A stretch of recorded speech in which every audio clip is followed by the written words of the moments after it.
안녕하세요. 저 장영화입니다. 네. 이 장영하 변호사님 오랜만에 또 저희 방송에 출연해 주셨는데요. 예.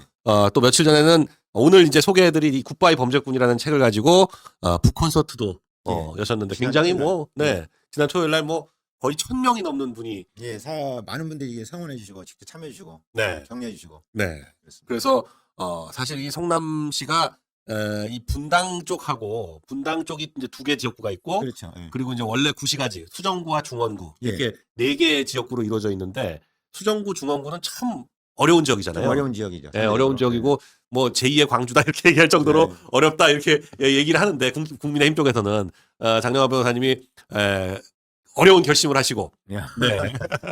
참 근데 이재명 이재 당 대표죠. 예, 예. 이재명 당 대표하고는 정말 오랫동안 여러 가지 인연으로 악연이었다가 한때는 또 이재명 적기도 했죠. 2010년 하셨잖아요. 처음 시작을 2010년도 당선될 때 적극 도왔죠. 네. 적극 그때 당선한 때는 화면 보면 바로 옆에 또 예. 앉아 계세요. 예. 제가 그러니까 개표 음. 선거 투표 당일날 이제 저녁부터 다음날 새벽까지 그 개표 현장에 같이 이제 이재명 후보 그러니까 그때 시장 당선되실 때 이재명 후보가 가운데 앉고 제가 이재명 후보의 왼쪽에 앉았던가 그리고 오른쪽에 김미 후보가 앉았던가 김미 의원이 앉았던가 그렇게 앉았었습니다. 네. 예, 그래서 이제 그 당선 확정될 때 이제 축하드린다고 해서 손도 이제 같이 잡고 올리고 이제 같이 사진도 찍고 그랬는데 그 전까지 이재명 대표에 대해서 그렇게 잘하는 사이는 아니었는데 네. 예, 그때 이제 도왔는데 그 후부터 보니까 이재명 그때 시장이죠. 이제 자신만 알고 네. 그 다음에 또 하나 시장 당선되자마자 이제 그 성남시 시청사가 그때 이제 새로운 호화청사를 해서 이명박 대통령한테 문제가 됐었거든요. 네. 그러니까 그냥 밑도 끝도 없이 그냥 시청사 팔겠다고 이렇게 매각하겠다고 그러니까 당선되자마자 며칠 안 돼서 네. 그래가지고 여론의 주목을 받았는데 실제는 우리 강 변호사님도 변호사님이시니까 알겠지만은 수용된 땅은 10년 안에는 그 판매권이 생기기 때문에 그거 말도 안 되는 매각할 수가 거죠. 없잖아요. 네. 그래서 그때 이제 매각할 수가 없음에도 불구하고 매각하겠다고 이렇게 이제 질렀고. 네. 그다음에 이제 모라토리움인지 그렇죠. 모르겠는데, 그러니까 시장 취임하고 12일인가 네. 만에 성남시 모라토리움을 선언했는데 모라토리움도 선언할 입장도 아니에요. 네. 모라토리움 선언할 입장도 아닌데 정략적으로 모라토리움을 선언하고 네. 또 그다음에 이제 그보다도 이제 이 책에도 다뤘습니다만은 그 신형을 이제 말도 안 되는 걸 동원해 가지고 정말 여기도 이 책에도 실었습니다만은 구성수 보건소장 분당 네. 보건소장을 이제 불러 가지고 압박하는 그러니까 구성수 보건소장이 이제 그 경찰에서 진술한 진술조서를 제가 입수해 가지고 네. 여기다 주요 부분 실었습니다만은 정말 아니 어떻게 시장의 공권력을 이용해 가지고 친형을 정신병원에 입원시켜서 그냥 입을 막으려고 틀어 막으려고 이렇게 하고 사실 그러니까 이 지자체 장들이 그 정신병원에 입원시키는 거는 이 주민들, 예. 정신병자가 정말 정신병이 심하면 그리고 연고자가 없을 때 그 사람이 주민들한테 어떤 위해를 끼칠지 모르기 때문에 그런 위험을 방지하기 위해서 권한을 줬죠. 네, 그런 권한이 있는 거 아닙니까? 그렇죠. 근데 그 권한을 자기 친형이 자신을 비난하는 글을 시청 홈페이지에 성남시 홈페이지에 쓴다고 이유로 해가지고 그걸 구실을 붙여가지고 정신병자 몰아서 입원시키려고 하고 네. 실제 또 그 저기만이 아니라 이재선 씨는 그래도 입원시키려고 해서 스트레스 받아서 결국 이제 죽고 말았는데 네. 폐암에 걸려 죽고 말았는데 김사랑 씨 같은 경우는 실제가 지금 입원이 됐죠. 16시간인가 김사랑 씨가 지혜를 발휘해가지고 거기서 빠져나왔지만 네. 실제 16시간 입원시켰었잖아요. 그리고 그때 대선 국면에서 처음에는 성남시에서 그걸 행정 입원이라고 그러는데 네. 25명인가 이렇게 하다가 나중에 이제 그 지금 강원도지사는 김진태 도지사님이 그때 이제 진실규명위원회 했는데 그 위원장에서 발표한 내용에 따르면 66명이나 된다는 거 아니에요? 네. 같은 그 규모의 다른 지자체들 고양시 같은 데는 전혀 그러니까 행정임원이 0인데 네. 전혀 없는데 성남시는 66명이라고 그러는데 그런데 그 66명이 지금 방금 말씀드렸다시피 친형 이재선 씨 네. 물론 입원은 안 됐지만 친형 이재선에 대한 거라든지 김사랑 씨에 대한 거라든지 이런 거 비춰보면 정말 그런 것을 우리 특검을 해야 되지 않을까 싶어요. 네. 그래서 정말 아니 그러니까 고양하고 성남은 규모가 비슷한 곳인데 예. 고양시에는 위해를 할 정도의 미친 사람이 한 명도 없었는데 성남시에는 60명이 넘는 사람이 미친 사람이 특별히 몰려 사는 이유가 말이 안 되잖아요. 그렇죠. 그러기도 하고 친형인 이재선 씨가 그때 살기를 용인에 살았어요. 네. 주민등록지도 용인이고 네. 그러니까 성남에서 행정 입원 시킬 수가 원래 없는 거거든요. 네. 왜냐면 용인 시민이고 용인에 주민등록증이 있었기 때문에 다만 이제 그때 그 회계사인데 이제 세무회계 사무실을 성남시 관내에 갖고 있었던 것 뿐인데 그러니까 자기 이제 권한을 동원해 가지고 입원시키려고 여러 가지 무리수를 두고 했는데 지금 이제 그런 것을 국민 여러분들이 우리 KNL 우리 강유석 변호사님을 그 사랑하시는 예청자 여러분이 아셔야 될 게 이런 사람이 만약에 지난번에 대통령이 됐으면 국민 누가 아니 성남시장으로서 66명이나 행정 입원을 했는데 네. 대통령의 권한 가지고 국민들을 얼마나 했을지 생각하면 정말 끔찍하죠. 아니 그러니까 그런 걸 너무 잘 알기 때문에 뭐 복잡하게 영장 받아가지고 뭐 검찰 경찰 뭐 이런 사법기관 동원하지 않고 그냥 정신병원 통해가지고 그러니까요. 네, 여차하면 그냥 다 갖다가 정신병원에 갖다 집어넣는 거예요. 그러니까 깜짝 말하죠 뭐. 제가 사실은 그 지난 대선 국면에 이제 또 이제 책을 쓰고 이번에도 이 굿바이 범죄권 책을 쓴 이유도 네.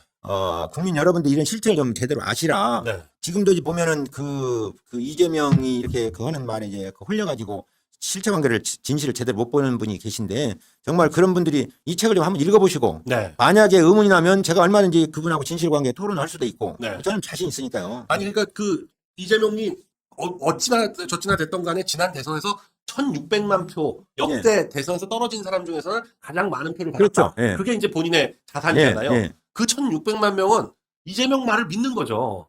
그런 거죠. 예. 그러니까 뭐 그 형 문제만 하더라도 이재선 씨 문제만 하더라도 이재선 씨가 너무 막 말도 안 되게 인적 뭐 개입을 하려고 그러고 성남시정에 개입하려고 그랬다 뭐 했다 뭐 이런 식으로 이재명이 하는 얘기를 믿는다고 하더라고요. 그래서 그 대선 국면에 그런 얘기한 것을 예를 들어서 대표적으로 그 이제 그런 제가 그때 이재선과 이재명의 막말, 네. 형수와의 형수 막말, 욕설. 네. 또 그 부인 김혜경이 그냥 귀신처럼 막 그냥 깔깔깔대고 웃는 이런 이제 녹음 파일 제가 공개했잖아요. 네. 그러니까 여론이 상당히 안 좋아지니까 그걸 벗어나기 위해서 이재명이가 눈물 쇼를 했는데 상계리 네. 시장에서 그러면서도 이제 다시 한번 친형인 이재선의 명예를 훼손하고 거짓말을 했어요. 네. 그래서 그걸 이제 허위사실 공표죄로 여기도 지금 제가 실었습니다만 그 내용은 자세히 아니지만 고발한 사실 실었습니다만은 그걸 제가 고발했어요 검찰에. 네. 근데 검찰이 좀 제대로 조사하고 이렇게 해야 되는데 제대로 조사도 안 하고 이제 무혐의 처분해가지고 네.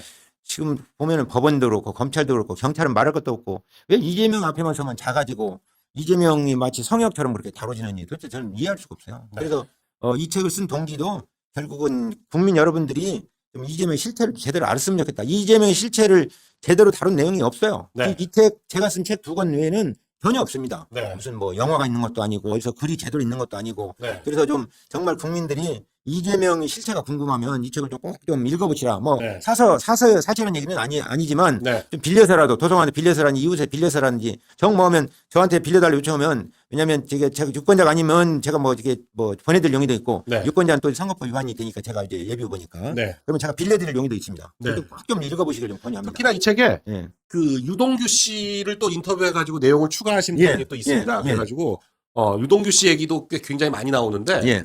그 유동규 씨 얘기까지 보면 사실 유동규가 우리 장영하 변호사님도 이재명을 오랫동안 봐서 잘 알지만 그리고 이재선 씨나 이재선 씨 부인 뭐 예. 딸 뭐 여기를 다 오랫동안 접촉하고 이재명을 오랫동안 알던 사람들이 다 또 겹치니까 잘 예. 아시지만 유동규야말로 정말 잘 알잖아요. 그럼요. 예. 그 유동규를 만나서 또 여러 가지 얘기를 들어서 여기 책에 포함을 시켜놨기 때문에 굉장히 하여간 그 이재명에 대한 그 지난 2년 전 국발 이재명보다 훨씬 더 업데이트된 그렇죠. 내용이 훨씬 더 많이 정확한, 들어있습니다. 그러니까 그때보다 자료들이 많이 보강이 돼 있고 훨씬 더 이제 업데이트되고 네. 없는 것도 있고 아까 말씀드렸다시피 구성수 보건소장의 진술조서도 있고 네. 그리고 이제 유동규 씨 얘기하니까 제가 좀 추가로 드리고 싶은 말씀은 이재명을 지지하는 사람은 두 그룹으로 나눌 수 있는데요. 네. 첫째 이재명을 잘 모르는 사람, 모르고 네. 지지하는 사람. 네.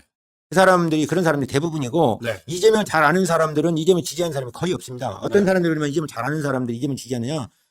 권력, 그래서 공천이라든지 뭔가 연결이 돼 이권이라든지 네. 이런 사람들 제외하고 이재명을 잘하는 사람, 이재명 지지하는 사람은 전무하다시피 합니다. 네. 대표적으로 그런 사람이 지난 대선 국면 지금까지 많이 있지만 가장 대표적인 게 유동규 아닙니까? 네. 유동규 이재명 너무 잘 알잖아요. 네. 그러니까 자기가 이제 그 잘못했던 걸 사과하고 시인하고 하면서 정말 유동규는 심지어 자기가 죽으려고 했었잖아요. 그러니까요. 예. 그 이재명을 위해서 자기가 약 먹고 죽겠다. 그러니까 그것조차도 그 여러 가지 이제 그 후 얘기를 들어보고 유동 씨 얘기를 들어보면 네. 자살 당할 뻔했다. 네. 그러니까 이재명 주변에 뭐 고인 되신 분 여럿 있잖아요. 그러니까 그분들도 지금 몇 자살 명인지 사실 4명인지 5명인지 6명인지 자살 당한 것이 아닌지 네. 이게 유동규 사례에서 보면 자살 당한 것이 아닌지 싶어요. 그러니까 유동규 씨 입장도 사실 누가 와서 죽인 건 아니지만 예. 사실상 그 가스라이팅이라고 해야 될까요? 그러니까요. 뭔가를 약간 지배해서 예, 그러니까요. 죽지 예. 않을 수 없게 만드는 그러니까. 예. 네? 그런 행태가 또 드러나는 게 그 위중교사. 예.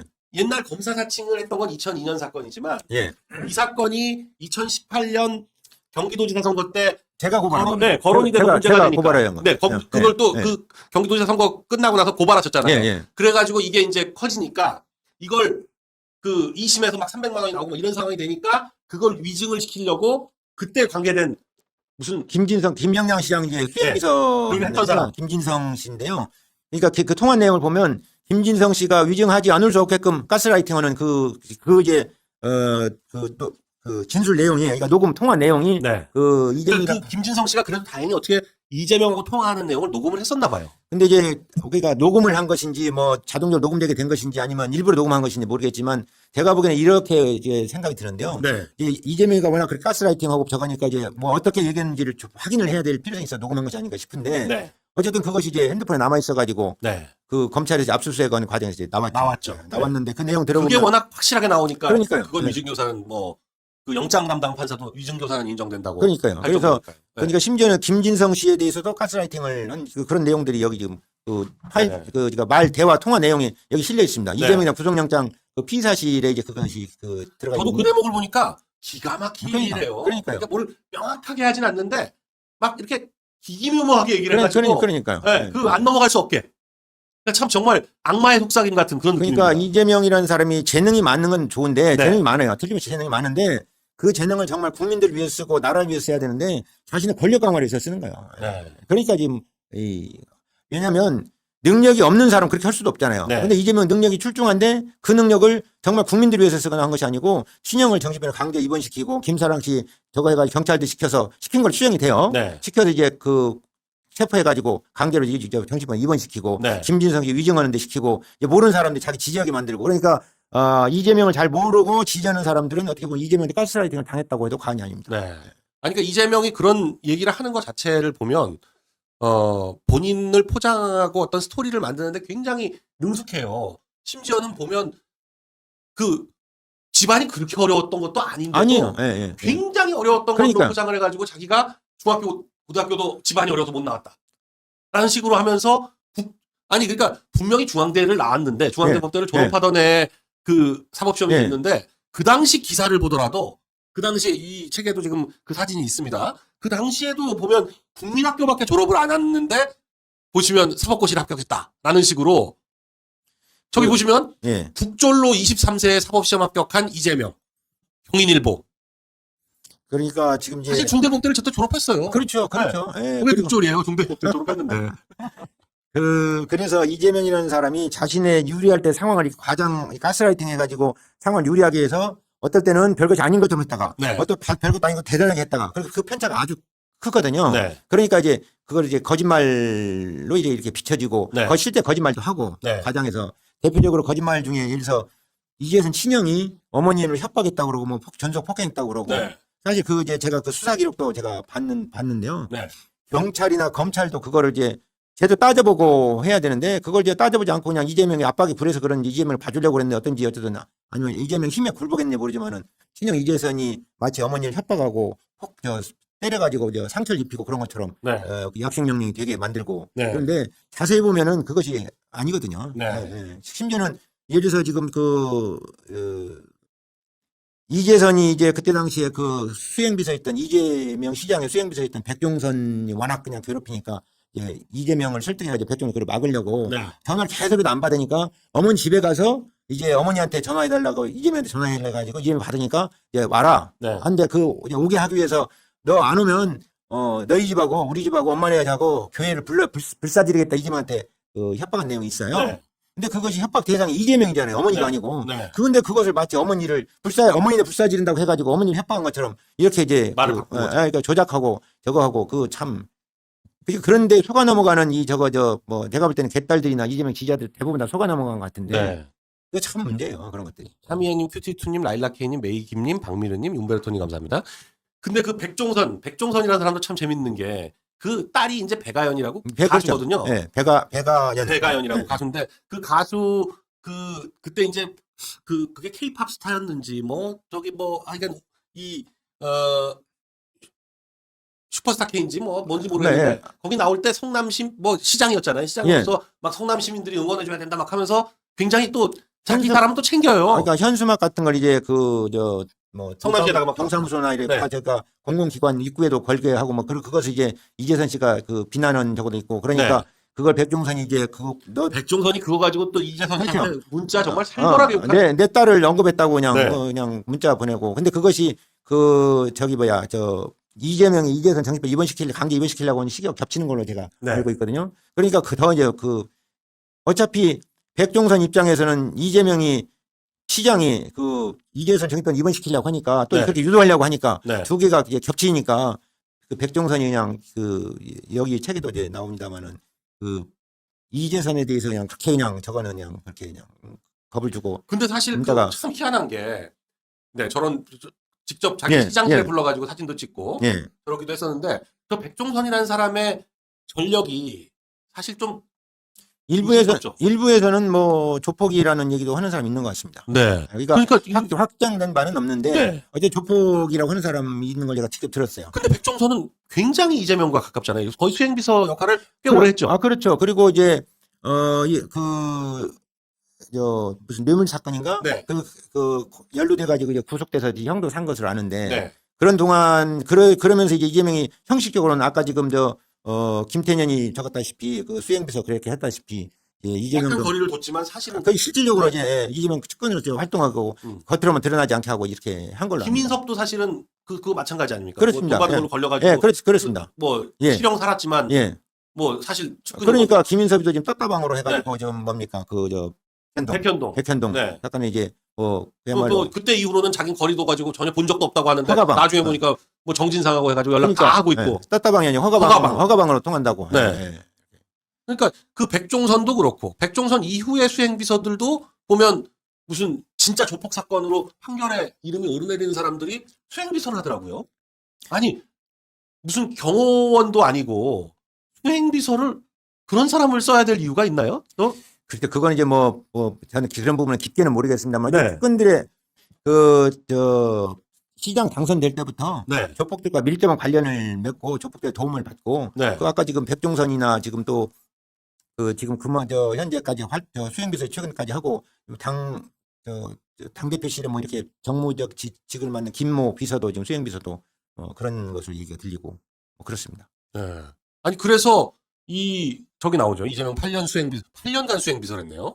근데 그 김모도 보면 징역 6월에 집행유예 1년을 선고를 받았던 적이 있다. 예. 네, 그 2007년도에 어떤 사람은 저 사람도 이제 조폭 아니냐 뭐 이렇게 언급한 사람이. 아니 조폭이라는 게 뭐 조폭 이렇게 써가지고 다니는 것도 아니고 뭐 조폭 조폭 신분증을 명함을 조폭으로 국제 마피아파 행동대장 이렇게 명함 써가지고 다니는 건 아니기 때문에 확인은 안 되지만 보통 우리가 그 판결문에 조폭 사건이라고 보여지는 판결문에 그 공동 범행자 중에 한 명으로 이름이 오르면 조폭이라고 인정을 하잖아요.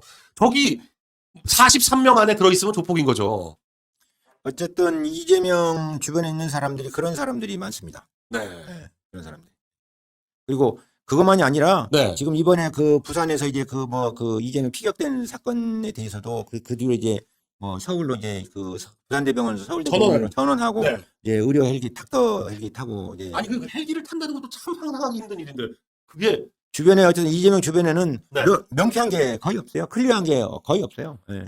그게 너무 이상하더라고요. 그러니까. 그러니까 아니 어떻게 상식적으로 부산대 병원까지 갔으면 거기서 치료를 받는 거지. 거기서 치료를 안 받고 개기고 있다가 헬기를 그리고 거기 사고 현장에서부터 부산대병원까지도 헬기를 타고 갔고요. 그런가요? 네, 네, 그것도 헬기를 한번 탔고 예. 그 부산대병원에서 서울대병원으로 가는 것도 그것도 또 헬기를 타고 갔고. 근데 서울대병원으로 바로 헬기를 타고 도착했으면 모르는데 서울대병원에 헬기장이 없어서 노들섬에서 예, 내려가지고 예. 노들섬에서부터 서울대병원까지는 최소 30분 가야 되거든요. 그걸 가고 지금 그리고 당시 사고 현장의 상황 사진 같은 거가 지금 막 떠도는데 보면 분명히 목에 피가 나야 되는데 거지를 댔는데 피가 전혀 안 나오고 이상하게 바닥에만 피가 나르고. 네. 어쨌든 심지어는 공격당한 무기가 뭐냐 이런 의혹을 제기하는 분들도 네, 있는 그런 것도 거죠. 있고. 예, 보여주면서 제기하는 사람들도 있는 것 같은데 어쨌든 이재명 주변이 꽤 클리어한 게 명쾌한 게 없어요. 네. 참 신기해요. 예. 그런데도 이재명을 그렇게 그냥 좋아하고 지지하는 사람들 개딸들 같은 사람들 보면 참 잘 이해할 수가 없어요. 근데 정말 그런 사람들이 이 책을 보고 좀 이재명 실체를 좀 파악을 좀 해서 네. 제대로 지지하더라도 좀 제대로 알고 지지를 해야 될 거 아니에요. 네. 좀 안타까운 일이에요. 근데 그분들이 이 책을 좀 많이 좀 읽어보면 좋겠습니다. 네. 그런 목적에 사실 썼고요. 네. 근데 저 이재명과 관련해서 사실 장영하 변호사님이 이재명의 실체를 밝히는데 정말 누구보다도 앞장서서 하신 거를 저는 아주 예전부터 알고 있는데 2018년에 사실 당시 김용환 지금 충북지사님 경기도지사 후보로 나오면서 여러 가지 의혹 제기를 하고 그때 이제 남경필 지사와 같이 다 토론회를 할 때 그때 뭐 여러 가지 질문을 했는데 다 이상하게 대답하면서 그게 논란이 되면서 그게 사건이 됐던 거잖아요. 이재명에게 이제 금이 갔죠. 멍이 네. 들었죠. 네. 그래서 저는 이제 지금도 그렇게 생각하고 있습니다. 그때 당시에 이재명이 그 멍이 들었기 때문에 대장동 사건도 터질 수 있었다. 네. 이재명을 기자들도 무서워해서 이재명 사건 다루려고 안 해요. 네. 대표적으로 지금 성남FC를 제가 2018년도 6월 달에 고발을 했는데 네. 그게 기소된 것이 지금 거의 만 4년 가까이 지나서 기소됐잖아요. 네. 성남 FC 사건이 문제가 있다는 얘기도 가장 먼저부터 초기부터 얘기했어요. 그렇죠. 네. 그래서 제가 이제 그것도 이제 고발을 했고 했는데 네. 그래서 그것이 이제 너무 오래되지 않느냐. 네. 분당 경찰서 너무 오래 갖고 있잖아요. 이거 좀, 그 취재해가지고 좀 이거 보도해야 되는 거 아니냐. 기자들한테 여러 요청을 해도 네. 기자들은 보도하고 싶어 해도 데스크에서 이게 뭐 이게 킬이 되죠. 킬되고 이런 것도 있고. 그래서 그 언론에서도 이재명을 굉장히 무서워 하더라고요. 실제 기자들이 저한테 얘기하는 사람도 많고요. 네. 그래서 아니 그게 무서워하는 게 참 이해도 되는 게 SBS 그것이 알고 싶다에서도 정말 호기롭게 그 이재명을 한 해 다뤘었잖아요. 예. 한 해 다루고 그냥 꼬리 푹 내리고 그때 이제 두 번째 다루겠다고 네. 그 이큰별 PD인가요? 네. 그 담당자가 이제 저한테 와서 취재도 해가고 네. 그러니까 저 PD로서 이제 그 녹화도 해가고 당연히 그 장 변호사님 찾아갔었어요. 그래서 다 이제 거의 완성됐다고 조만간 방송될 거라고 이렇게 주변에서 들었는데 네. 결국 그것도 이제 방송이 안 되고 이제 뭐 킬이 됐다고 그러나요? 어쨌든 뭐 방송이 안 그리고 되고 그 이근별 PD는 무슨 어린이 프로인가로 다른 데로 이제 그 이게 배치되고 네. 그때 그 지금 요즘 문제되는 태영건설이 네. 경기도 도청과 네. 이제 의회를 이게 그 신청사를 공사를 하고 있었는데 그걸 이제 압박을 위해서 그런지 뭐 이재명 시켜서 그런지 이재명 측근대 시켜서 그런지 이제 뭐 이상한 사람들이 와서 이제 태영 물러가라 뭐 이렇게 부실 공사 되냐고 이렇게 데모하고 그런 것들이 이제 그 여기 언론에 보도되고 그랬는데 네. 그 뒤로는 이제 뭐 그 조용한 잠시만 이렇게 시끄럽고 그러니까 그런 특성이 처음에 이제 그 이재선 그리고 나서는 오히려 경기도가 태영에다가 뭐 사건을 많이 그러니까 일을 많이 밀어줬다는 얘기까지만 그러니까 들리기도 그런 하고. 얘기도 뭐 네, 있었죠. 들리기도 하고 그랬어요. 저는 이제 네. 그런까지 확인 못했으면 어쨌든 네. 태영이 경기도 신청사를 공사했던 건 맞는데 그때 당시에 이제 이재명이 경기도지사 당선될 무렵에 거의 다 이제 그 완성돼 갈 무렵인데 네. 예, 그래가지고 예, 압박을 해서 아마 태영을 압박하니까 태영에서 이제 그 SBS 모기업이잖아요. 네. 그러니까 그걸 방송을 못하게 이제 살상 압력을 가한 것이 아닌가 이렇게 싶고 네. 이금배 PD도 아까 지금 프로그램이 담당이 바뀌고 네.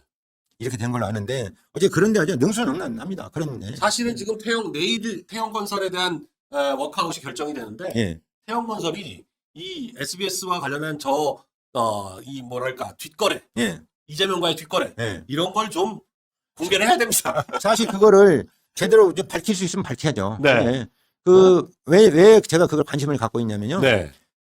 제가 이제 이재명을 고발했잖아요. 네. 그리고 그때 그 경기도지사 그 토론회 때 조폭 관련을 부인한 것도 제가 허위사실 공표죄로 대상에 고발 대응이 포함돼 있었어요. 네. 그래서 관심을 제가 많이 갖고 있었거든요. 네. 그래서 그런 여러 가지 정황으로 봐서 그때 이제 그 변호사님 말씀하셨다시피 SBS 그것이 알고 싶다 파타야 살인 사건 그 1년이 1130회인데 그걸 보고 이건 지금 이재명이 이 조폭들로부터 돈을 받은 게 거의 틀림없다. 그렇지 않고는 저렇게 할 수가 없다. 네. 이런 느낌이 들 정도로 그 했었거든요. 일회는 완전히 그냥 그걸로 완전히 이재명 끝난 거죠. 그러니까요. 근데 그렇게 압박을 가해서 그런지 어떤 제가 보기에는 실질 압박으로 느껴져요. 여러 네. 정황을 보면. 이재명이 근데 보니까 사장부터 시작해서 그 PD까지 전부 다 전화를 직접 다 하고 그저 PD하고 통화하면서도 위에 전화했다는 얘기도 지금 스스로 네, 하고 PD가 있잖아요. 하잖아요. 예, 그러니까요. 네. 누구랑도 통화하고 누구랑도 예, 통화하고 예. 심지어 김상중하고도 직접 통화하고 예, 예. 대단한 사람이에요. 네? 그렇게 전화를 했는데 근데 사실은 보통은 그렇게 직접 전화를 한 게 드러나면 언론들이 막 공격을 해가지고 그걸 전화해서 압력을 행사했다는 사실만으로도 그렇죠. 거든요. 예, 예. 근데 이재명은 그런 정도는 아무것도 아니야. 그러니까 이재명의 이제 그 기법이나 전법이 네, 이제 그 자신을 무섭게 보여가지고 네, 주변 사람이 자기한테 덤비지 못하게. 그러니까 아까 말씀드렸다시피 기자들도 이재명에서 보도하는 굉장히 주저하고 무서워하고 그래요. 근데 네. 저는 이제 어떻게 보면 저는 그런 걸 두려워할 이유도 없고 네. 또 제가 이제 뭐 평소 소시나 모토가 진실을 밝혀서 정을 실현낸다 이런 거기 때문에 저는 이제 그런 거 아무 두려움 없이 뭐 책을 썼습니다만은 그러다 보니까 이재명 안에 제대로 알려진 게 내용 거의 없어요. 네. 그러다 보니까. 사실 책도 책이지만 이 책을 정말 쓰실 자격이 있는 게 단순히 무슨 자료를 모아서 책을 쓰신 게 아니라 이건 사실 장영하 변호사님이 이재명과 정말 혼자서 이재명이라는 사람이 어떤 사람인지 모를 때 이재명이라는 사람에 대해서 혼자서 그냥 한 6, 7년 동안 쌓아오신 기록 아닙니까 이게 전부.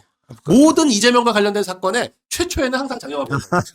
모든 네. FC, 성남 FC 네. 사건 고발도 그렇고 무슨 그때 그 선거법 사건 그거 고발도 그렇고 이 김영환 그 당시 후보님 지금 충북지사님 김영환 후보님이 그걸 했던 자료들도 사실 전부 장영하 그렇죠. 변호사님 저하고 이제 모동이 그러니까 그때 이제 김영환 네. 그 장관께서 저 충북도지사께서 이제 그때 지사 나오셨을 때 바른미래당으로. 바른미래 도지사 후보로 이제 그 결정되자마자 네. 저한테 전화를 주셨어요. 연락을 하셨어요. 네. 이재명에 대해서 좀 뭐 자료가 좀 없느냐. 제가 많이 갖고 있습니다. 네. 그래가지고 저한테 찾아오셔서 만나가지고 이제 모동희 대표도 제가 소개하고 네. 해가지고 셋이 같이 만나서 김영환 그때 이제 그 후보자에게 설명을 하니까 김영환 후보 지사께서 굉장히 머리가 명석하시더라고요. 네. 쉽게 알아듣더라고요. 그래가지고 토론 때 그걸 이제 질문한 거거든요. 김영환 그 이제 지사님이 그 얘기만 들으시고도 야 도대체 어떻게 이런 사람이 민주당의 후보가 될 수 있느냐. 이게 말이 안 된다. 어떻게 성남시장을 2번을 할 수 있었냐. 그 자체만으로도 이게 말이 안 된다고 했는데 그 사람이 결국 대통령 후보까지 됐어요.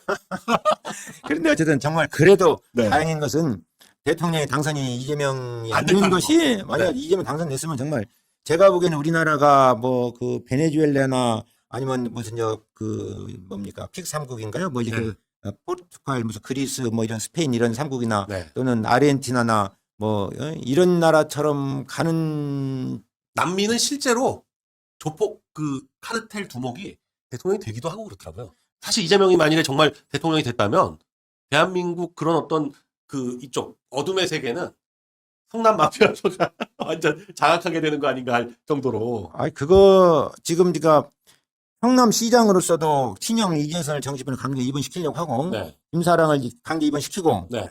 그러니까 그건데 의혹이죠. 네. 백별한테 이점 있는 건 의혹인데 66명을 행정 입원시키고 네. 그런 사람이 대통령은 성남시장보다 권력이 세기가 뭐 비교가 안 되게 세잖아요. 비교가 안 되죠. 그런데 그러면 그 사람이 자신의 권력을 위해서 국민들과 어떻게 일을 저질렀을지 생각하면 상상만 해도 끔찍합니다. 네.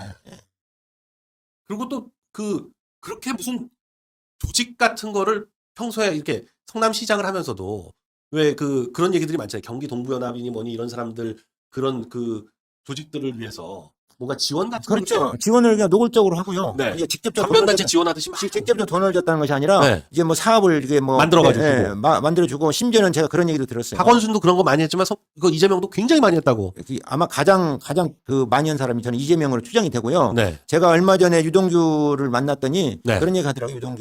유동규 씨가 뭐라고 하냐면 이재명이가 경기도지사로서 실제 이제 그 공무원이나 또는 그 이제 공영기업, 네. 이제 경기도 출장 기업들의 직원들을 실제로 그러니까 이재명 선거운동을 해서 거기만 등록시켜놓고 끌어다 쓴 사람이 엄청 많다. 그 중심에 김용이 있는데 네. 그것만 지금 뭡니까 국가 예산 이렇게 저건 그 법 있잖아요. 그 좀 법 이름 생각 안 나는데 네. 그 국고 손실죄. 네. 예? 그것만 해도 어마어마할 거다. 그런데 성남시장 시절에도 그것이 상당히 많은 것으로 저는 그렇게 구체적으로 사실 확인을 다 못했습니다만 여러 가지 정황에 비춰보면 네. 그것이 아주 많은 것으로 저는 알고 있습니다. 네. 그래서 심지어는 이제 인터넷을 홍보하는 일도 시켰다는 얘기도 제가 듣기도 하고. 지금 다행히 검찰이 지금 김용의 파일을 확보했다는 기사도 있는데 그래요? 네. 이재명을 위해서 비선 캠프를 꾸려서 네. 저 파일에 있는 명단들이 네. 보면 이제 이재명을 위해서 각 회사에 꽂아놨던 사람들을 빼다가 그렇죠. 이제 운동을 네. 시키겠다. 그러니까 회사의 직원으로서 월급 주게 하고 네. 이제 그 실질적으로 이재명 선거운동하고. 네. 그러니까 그래서 이게 그 선거법 위반은 이제 공소시효가 지났으니까 안 되지만은 네. 저 국고손실죄로 저걸 제대로 조사해서 제대로 저거 지금 처벌하면 그러니까 경기도지사 때도 그렇고 성남시장 때도 그렇고 대표적으로 그중 가장 대표가 저기 있잖아요. 누구죠? 그 부인 김혜경을 수행했던 김혜경 말고 누구야? 법카. 네, 법카. 네. 저거는 누구예요? 배수현? 네. 배수현이잖아요. 배소연은 아예 그냥 뭐 경기도 일은 안 하잖아요. 그냥 그러니까 오로지 일하는 김혜경만- 그러니까 김혜경 오로지 네. 성남시장 시절에도 그렇고 경기도지사 시절에도 그렇고 거의 대부분이 그 김혜경을 위해서만 일한 것으로 알고 있거든요. 네. 그러니까 성남시 공무원으로 경기도 공무원으로 등록해놓고 네. 실제 그 부인을 수행하는 일을 실질적으로 했다면 그것도 제가 그것도 이제 그래서 국고손실죄로 고발을 했거든요. 네. 금액이 그것도 제가 그 월급으로 다 따지면 굉장히 그러니까 대충 추산해 보니까 뭐 3억 얼마인가 3억 정도 나오는 것 같더라고요. 네. 예, 이게 오래돼서 금액은 구체적으로 기억나지 않는데 그것도 제가 지금 뭡니까 고위공직자 수사처 네. 거기도 이제 고발했고 음. 검찰청에도 고발했고 경찰에도 고발했고 세 군데 고발했는데 그것이 아직도 지금 뭐 제대로 수사가 되는지 안 되는지 모르겠습니다만 왜 그렇게 늦는지 모르겠어요. 그것도 고발한 지가 벌써 한 2년 되는 것 같은데. 네. 예, 근데 그것만이 아니라 지금 그 유동규 씨 말을 들으니까 지금 그 김용이 이제 실질적으로 이재명의 그 대선 캠프를 꾸리면서 네. 거기 불러다 쓴 사람들 다 조사해 가지고 그 금액을 하면은 국고손실 금액이 굉장할 거다 이런 네. 얘기를 하더라고. 그러겠죠. 여러 사람한테 끌어다 썼으니까. 네. 그래서 그거 밝혀야 된다고 유동규 씨가 아주 그냥 뭐 흥분해가지고 얘기하고 그러더라고. 이재명을 다음번에 절대로 대선 후보가 되는 일이 없게 그렇게 만들어 주셨으면 하는 그런 바람을 가져봅니다. 아마 제가 하지 않아도 이미 그런 단계가 되지 않았을까 싶긴 한데 네. 워낙 이재명이 영악한 놈이라 네. 뭐 여튼 제가 힘이 생기면 그 뭐 정말 거기에 정말 목숨을 걸겠습니다. 네. 그리고 또 저는 그 열심히 한 사람이 어느 정도 그래도 사실 대한민국 정치에서 나중에 숟가락 얹고 나중에 하는 사람들이 꼭 빛나고 이런 게 네. 사실 그 좋지 않거든요. 열심히 일하고 열심히 노력하고 사실 얼마나 그동안 고생이 많으셨습니까? 아이고 고생하네. 뭐. 그런 것들을 좀 인정받아야 되는데, 네, 그런 면에서, 저도 참, 장영하 변호사님이 꼭 될 수 있도록, 진짜, 정말, 선거 운동 기간에는 수정구에 가서 정말 발을, 정말, 선거 운동을 하면서라도 돕고 싶은 아이고, 그런 감사합니다. 심정입니다. 정말 꼭 당선되시기를 기원하면서, 감사합니다. 네, 오늘 방송은 여기까지 하도록 하겠습니다. 마지막으로, 시청자분들께, 또 예, 우리 시청자분들께 그 KNL 우리 강영석 변호사님 그 애청자 여러분들 정말 우리 강 변호사님 훌륭하시고 능력이 출중하신데 많이 사랑해 주시고요. 또 여러분들 이제 갑진년 2024년 새해가 밝은 지가 이제 열흘 정도 됐는데 새해 복도 많이 받으시고 또 저도 많이 사랑해 주시고 우리 함께 힘을 합해서 정말 살기 좋은 세상 또 이재명처럼 이런 악당들이 발목 붙이는 세상 조금이라도 이제 함께 만들어 가도록 이렇게 힘을 합치도록 그렇게 했으면 좋겠습니다. 감사합니다. 예.